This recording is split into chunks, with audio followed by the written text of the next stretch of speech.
अच्छा भाई, अस्सलाम वालेकुम, welcome back to green tech solar Pakistan. भाई, अगर एक आदमी ने सोलर सिस्टम लगवा लिया है, बेशक वो 3 किलोवाट का हो या 300 किलोवाट का हो या 3 मेगावाट का हो, उसके लिए क्या प्रिकॉशंस है, क्या टिप्स हैं कि वो अपने सिस्टम से ज़्यादा एफिशिएंसी ले सके और उसको फुल मैक्सिमम एफिशिएंसी पे चला सके? क्या नॉर्मल बातें हैं जो उसकी फिंगर टिप्स पे होनी चाहिए कि इन बातों का ख्याल तो मुझे हर वक्त रखना ही रखना है? बहुत ज़्यादा हम निटी ग्रिटी में नहीं जाते, but generally rule of the thumbs क्या है कि क्या मोटी क्या मोटी चीज़ें दो बातें बता देते हैं। ठीक है। ठीक है। एक तो अपने पैनल्स को साफ रखें, स्पेशली जो मिट्टी के एरियाज हैं, जो मेन मेट्रोपोलिस सिटीज में रहते हैं, स्पेशली कराची में। यहाँ तो मिट्टी ही मिट्टी है। और मिट्टी आउटर स्कर्ट्स में चले जाएं जो तो मिट्टी के एरियाज में रहते हैं जैसे कि मेट्रोपोलिस सिटीज। यहाँ तो सफाई नहीं करते ना। जब रोड साफ नहीं करते तो फिर हम अपनी गाड़ियां साफ करते रहते हैं, अपने घर साफ करते रहते हैं, तो सोलर पैनल पे तो और ज्यादा मिट्टी आती है। ऐसे ही है। तो वो फ्रीक्वेंसी बढ़ा दें। 15 दिन में एक दफा साफ करने की कोई अकलमंदी नहीं है, ये कोई रूल ऑफ थंब नहीं है कि जी 15 दिन में एक दफा साफ कराना है हमने। मिट्टी आ रही है, आपको हर 5वें दिन साफ करना पड़ रहा है, कराएं साफ। नहीं कराएंगे तो आप ही की प्रोडक्शन लॉस है, किसी और का तो कोई नुकसान नहीं है। पैनल चमक रहे होने चाहिए हर वक्त, चाहे वो हर रोज साफ करने पड़े या हर 5 दिन बाद साफ करने पड़े। तो सबसे पहला और सबसे मोस्ट इंपॉर्टेंट चीज ये है कि चाहे वो इंडस्ट्री हो या घर हो, पैनल साफ रखने। उसको मुश्किल है आपको ऑटोमेट करने सिस्टम को, नहीं है कोई बंदा रख ले। आप पूरे महीने की कॉस्ट भी लगा लें, 35,000 37,000 अभी वेज चल रही है एक बंदे की, अगर आपको रखना भी पड़े तो रूफ साफ करता रहे। आपका क्या जा रहा है, आपकी इंडस्ट्री में 1 मेगावाट लगा हुआ है, वो करता रहेगा साफ, पूरा महीना आपका साफ हो जाएगा। दूसरा, आपने जहाँ इन्वर्टर्स महान इंस्टॉल करवाए हुए हैं उस जगह को कूल रखें। अगेन, वो नेचुरली वेंटिलेटेड होके कूल हो जाते हैं, वेल एंड गुड। वो एक्सटर्नल छोटे फैन लगा के कूल होते हैं, गुड इनफ। वो बड़े पंखे लगा के कूल होते हैं, वो पोल्ट्री शेड वाले पंखे लगा के कूल होते हैं, या वो एसी लगा के कूल होते हैं। वो जिस भी तरह से कूल हो, पॉइंट ये है कि उनका टेम्परेचर जो है 45 से 48 डिग्री तक घूम रहा होना चाहिए, उससे ऊपर नहीं जाना चाहिए।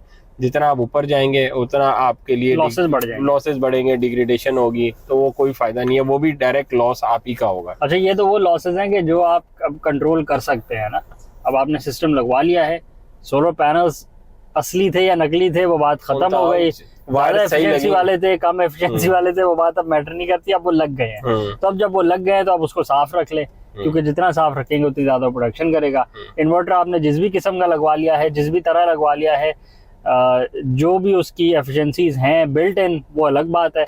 और अब जो ऑपरेशंस है, उसकी ऑपरेटिंग टेम्परेचर, ऑपरेटिंग कंडीशंस है, वो आप बस कंट्रोल कर सकते हैं। तो आप उसको कंट्रोल कर लें, ताकि बेशक उसके अंदर बहुत सारे मसाइल हों, बट क्योंकि आप ऑपरेटिंग कंडीशंस को अच्छा रख रहे हैं तो ज़्यादा एफिशिएंसी आपको दे देगी। तो वो जो मसाइल है, वो हो सकता है एक तरफ आधे मसाइल वो खड़े हुए हों, बट आपने जो खुद साख्ता आधे मसाइल थे वो सॉल्व कर लिए, तो कोई मसला नहीं है। अच्छा, कितना फर्क आ सकता है इन दो चीजों को अगर हम कंपेयर करें तो? इन्हीं दोनों को अगर पकड़ लें, सोलर पैनल साफ नहीं करेंगे और अगर महीने में एक दफा साफ करेंगे, 2 महीने में एक दफा साफ करेंगे, 15 डेज में भी या बहुत से लोग तो साफ करते ही नहीं है, उनके जहन में नहीं होता कि साफ भी करना है, तो उनको छोड़ दें। आप महीने में एक दफा कंपेयरिंग के जो 15 डेज फोर्टनाइटली भी साफ करता है, आप उसको कंपेयर कर लें विद 5 डेज साफ करने। कराची की बात और कराची ही की एग्जांपल कर लें तो बहुत फर्क आ जाता है रफली।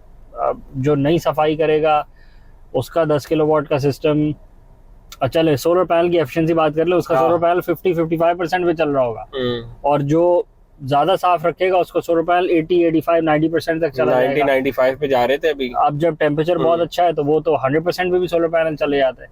तो सफाई ही तो मैटर करती है, और आपके सोलर पैनल में है क्या, ऊपर से सनलाइट ही तो पड़नी है। बारिश हो गई, जो एटमॉस्फेयर में गर्दो गुबार था, जो मिट्टी थी, वो क्लियर हो गया, सनलाइट डायरेक्ट पड़ रही है, टेम्परेचर एटमॉस्फेयर का कम हो गया, ऑप्टिमम टेम्परेचर के पास आ रहा है, 25-30 डिग्री के पास आ रहा है, तो एफिशिएंसी भी बढ़ गई, सोलर पैनल के लॉसेस भी कम हो गए। अब अगर ये सब होने के बाद आपका सोलर पैनल गंदा पड़ा हुआ है तो वो क्या कैप्चर करेगा? उसने सनलाइट ही तो कैप्चर करनी थी, आपने उसको कैप्चर करने नहीं दी। तो भाई इतनी सी बात है, नहीं करेंगे तो 40-30% पे भी जाते हुए उसको कोई मसला नहीं है, वो इतना नीचे भी आ जाएगा, और बिल्कुल साफ नहीं करेंगे तो 5-10% पे भी आ जाएगा। तो इतनी सी बात। इन्वर्टर का भी बड़ा सीधा सवाल है। इन्वर्टर की एफिशिएंसी से बढ़ के अगर आप उसको हीटअप होने देंगे तो उसकी लाइफ ही खत्म हो जाएगी। बेशक वो IP65 इन्वर्टर हो और उसकी लाइफ वो टॉप ऑफ द टॉप हो, बेस्ट ऑफ द बेस्ट हो वो, बट अगर आप उसको ओवरहीट होने देंगे उसके इंटरनल कंपोनेंट्स डैमेज हो जाएंगे, क्योंकि जितना भी अच्छा इन्वर्टर हो वो ओवरहीट होने के लिए नहीं बना हुआ, क्योंकि बहुत सारे इन्वर्टर्स के अंदर कन्वेक्शन फैन नहीं आते, उसमें वो नहीं होते, बिल्ट इन फैन ही नहीं होते। और अगर आप उससे ज्यादा जो हमारा टेम्परेचर है ना वो बहुत हाई हो जाता है। बिल्कुल ये भी एक वजह। अब ये अगर आप टॉप नॉच इन्वर्टर्स की भी बात कर लें जो पाकिस्तान में अवेलेबल है, वो सिर्फ पाकिस्तान के लिए नहीं बने हुए ना, ग्लोबल, वो जर्मनी के लिए भी बने होंगे, वो यूएस के लिए भी बने होंगे, स्विट्जरलैंड के लिए भी बने हुए। तो उन जो एक एवरेज टेम्परेचर वो निकालते हैं कि इस पे ये काम कर रहा होगा, वो बगैर फैन के भी काम कर लेगा, ठीक है। पाकिस्तान में टेम्परेचर 45 प्लस चले जाता है, फिर हम उसको 8 किलोवाट पे 10.5 के पैनल लगाते हैं हम उसमें, ताकि उसको मैक्सिमम पे भी खींचते हैं। हवा में मिट्टी इतनी कि उसको इन्वर्टर पे देखें तो मिट्टी की एक तह जमी हुई होती है कि जो उंगली लगा के उतारें तो उतरती है, एयर ब्लोअर से भी नहीं उतरती क्योंकि वो चिपक चुकी होती है। तो वो सारे कंपोनेंट्स जब आपका हीट सिंक है उसके ऊपर चिपकी हुई है, कन्वेक्शन करंट क्या करेगा वहाँ, इतनी मोटी तो मिट्टी की तह जमी हुई है। चैनल को लाइक करें, सब्सक्राइब करें, ज्यादा शेयर करें, कमेंट से बताएं और कौन सी टिप्स हैं जिसको फॉलो करके आप अपने इन्वर्टर्स और सोलर पैनल्स की एफिशिएंसी को और बढ़ा सकते हैं और सोलर सिस्टम से ज्यादा फायदा उठा सकते हैं। Thank you.